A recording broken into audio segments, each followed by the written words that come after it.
अस्सलाम वालेकुम। पाकिस्तानी माशरे में, मशरक़ी माशरे में, ये हमारे मुल्क में सवाल उठाने को, सवाल करने को और इख्तिलाफ राय रखने को बेअदबी क्यों समझा जाता है? ऐसे शख्स को फ़ौरन गुस्ताख का फतवा क्यों दे दिया जाता है जो किसी मामले में अपना एक अलग नुक्ता नज़र या अलग मौक़िफ़ रखता हो?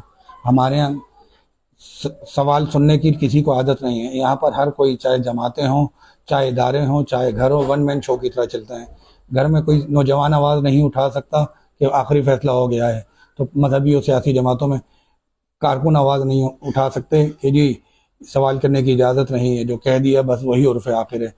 बर्दाश्त का माहौल कहीं भी नहीं है, सब्र का माहौल कहीं भी नहीं है। फिर कहते हैं कि गुस्ताख पैदा हो रहे हैं, बच्चे समझते नहीं है, जवाब देते हैं, बदतमीज़ हो गए हैं, मुंह फट हो गए हैं।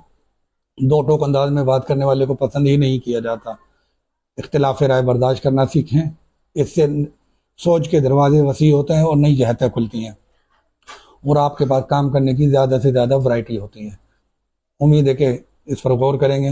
वैसे आप जो भी कोई मुझे सुन रहा है बताए, क्या वो इख्तिलाफ राय बर्दाश्त करता है? क्या वो मुशावरत करता है, डिस्कशन करता है? हाँ या नहीं, मैं अपनी राय से ज़रूर आगाह करें।